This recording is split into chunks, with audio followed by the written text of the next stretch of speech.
We have the privilege to interview Yahweh Ben Yahweh this afternoon, and we've been working to demystify the organization. Now, we have spent an hour and a half just developing the background, giving people a little biblical perspective. Never will you have enough time to talk about it all. And I know that you have services once a week at the Temple of Love. Do you maybe want to announce where? Because I've got some questions I need to ask you from listeners. But if you just go ahead and give people information about where they can hear you speak and how often, what have you. Yes, we have open classes every Saturday night at 8 p.m. at our holy temple, the Temple of Yahweh, located 2766 Northwest 62nd Street, Miami, Florida. And your cars will be absolutely safe on our property. Hey, no You will doubt. not, I left mine there, folks. and you will not be mugged. You are absolutely safe Mhm. in Yahweh City or the property that belongs to Yahweh. I've got to ask this question first. Before I get to the callers, Ira's got a question to ask you first. As I told you earlier, I'm a Seventh-day Adventist. My Sabbath begins at sunset on Friday and concludes sunset Saturday afternoon. What is the, I guess you're going to say the followed Sabbath, or what is the traditional Sabbath of Yahweh? The traditional Sabbath of Yahweh is based on solar time, as denoted in Genesis chapter 1.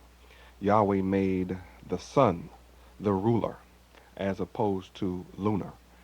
And that means that we have a pure calendar, a perfect calendar from day one of this civilization, which also will bring you the accuracy of the end of this civilization. And I think we're about 59, perhaps 86, or there are really only about 8 years left on this calendar till we get into the 7,000th year Mhm. of the solar calendar. So we keep the seventh day as written, as opposed to a named day. Now, there has been some discussion, and I'll keep it short. I can just hear people now. Uh, there has been some discussion in my own church and other churches I know in the Jewish church also about what one can or cannot do on the Sabbath. The Sabbath, as I have been taught, is a day of reflection, a day of looking inwardly to what God has done for you, and then recognizing and recognizing through song, going to church, etc., what He has done. Not that it should be solely done on one day, but this one day should be reserved for that and not your worldly pleasures. Uh, what about in your church? In the nation of Yahweh, we keep the seventh day.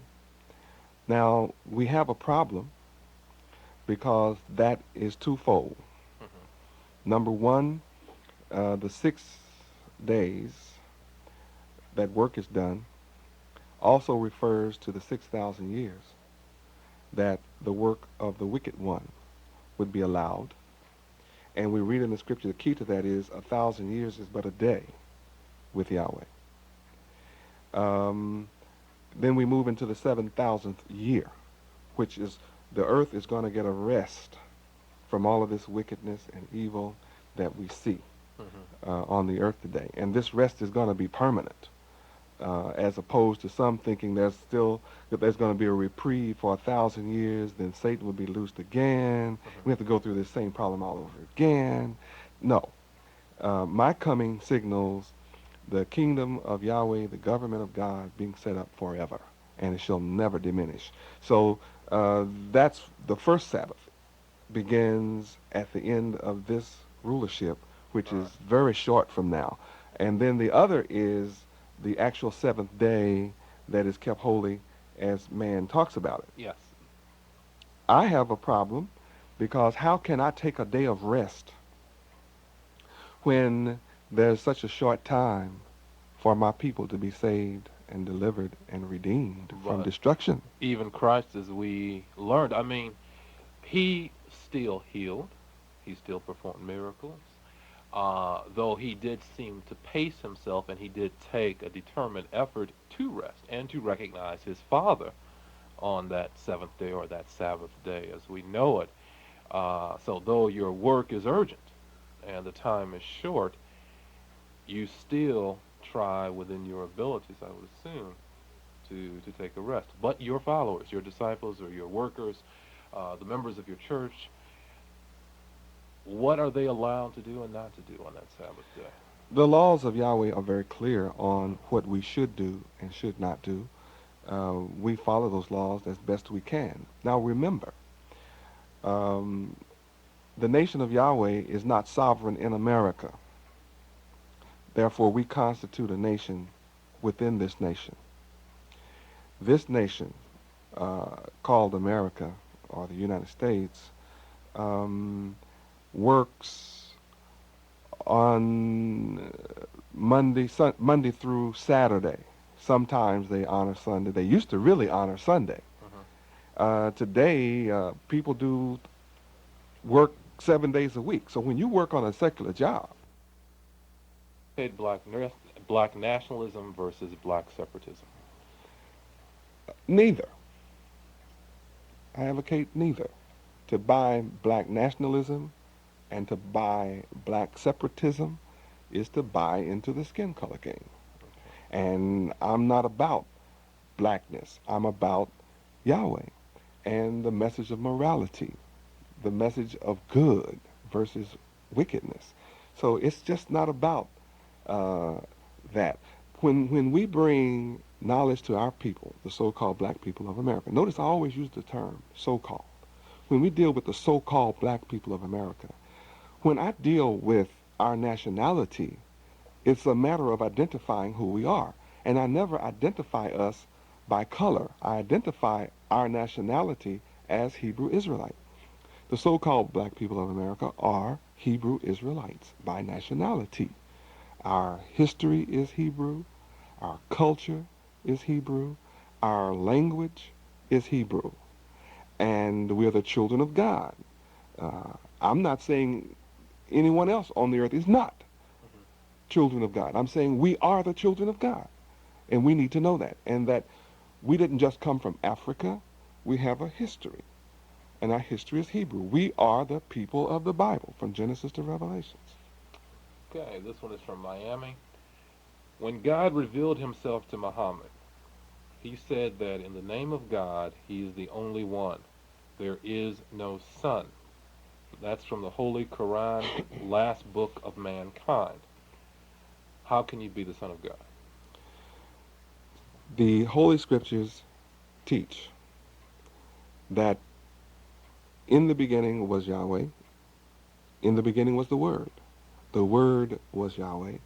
And the Word was Yahweh. In the beginning was the Word was with Yahweh, and the Word was Yahweh. And the Word is become flesh. So I am flesh. I am Yahweh in the flesh as the Son. One with Yahweh. No distinction. Okay, this is my question. I take a look at your growth, and like we said, it has been phenomenal.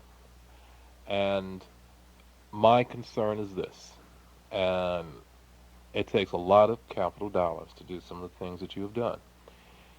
The media, which has been no friend to many minorities and has been no friend to many black males, has associated your organization with drugs, they've associated your organization with petty larceny, you name it.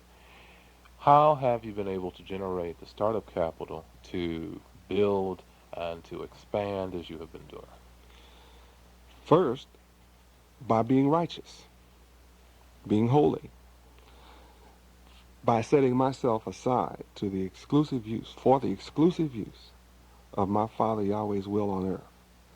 I am open, manifest proof that you can be rich and righteous. You can be righteous and rich eternally, such as Job. Job was the richest man in the East, and he was black. He was perfect. He was a perfect man. Abraham was a perfect man in Genesis chapter 17, verse 1. And he was a rich man in gold and silver. So I'm here today in a day where people say you have to be on the take to get rich. You have to sell drugs to get rich. You have to do something crooked to be rich.